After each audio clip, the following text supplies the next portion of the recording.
ময়মনসিংহ নানাবাড়ি হওয়াতে জীবনে অনেক শুটকি আমি খেতে পেরেছি। আমার পরিবারের সকলে অনেক অনেক ভালো শুটকি রান্না করে। শুটকির তরকারি, শুটকি দিয়ে শাক, মানে শুটকির অনেক অনেক ভর্তা আমি আমার জীবনে খেয়েছি। আমার আম্মু, নানু, মামিরা, আন্টিরা অনেক ভালো শুটকি রান্না করতে পারে। আর যেহেতু আমার নানাবাড়ি ময়মনসিংহের মানুষ কিন্তু শুটকি অনেক সুন্দরভাবে রান্না করতে পারে। আমি বাকি দেশের কথা জানি না, কিন্তু ময়মনসিংহের মানুষেরা শুটকি অনেক বেশি খায়। তার সাথে শুটকি ভর্তা যে কত রকমের বানাতে পারে এবং এত মজা করে বানাতে পারে, সেটা হচ্ছে আমি এই পরিবারের জন্মগ্রহণ না করলে জানতামই না। যখনই কোনো কিছু খেতে না মন চায় তখনই আম্মুকে বলি যে আম্মু কোনো একটা শুটকি করে দাও, কারণ আম্মু খুবই জলদি একটা শুটকি ভর্তা করে ফেলতে পারে।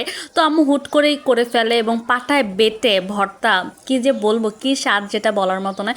গোস্ত, মুরগি, পোলাও, রোস্ট যতই পছন্দ হোক না কেন, আমার পছন্দের লিস্টে এই শুটকিগুলো অবশ্যই রয়েছে।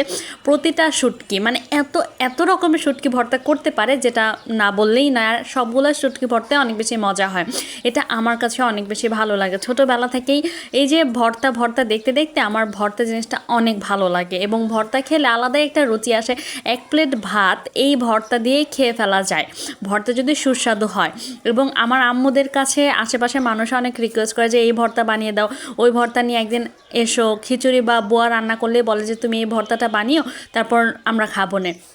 মানে ওই যে ময়মনসিংহ, যেহেতু আমার আম্মুর বাপের বাড়ি, আমার নানা বাড়ি ময়মনসিংহ, ওই ময়মনসিংহের মানুষের রক্তেই মিশে আছে এই শুটকি ভর্তা। এবং কারা কারা ময়মনসিংহের রয়েছেন এবং কি কি ভর্তা খেতে আপনি পছন্দ করেন, অবশ্যই কিন্তু আমাকে জানাবেন যে আপনাদের বাড়ি যদি ময়মনসিংহ হয় এবং আপনি যদি ময়মনসিংহের ফ্যান হন, ময়মনসিংহের ভর্তার ফ্যান হন, তাহলে অবশ্যই আমাকে কিন্তু কমেন্টে জানাবেন।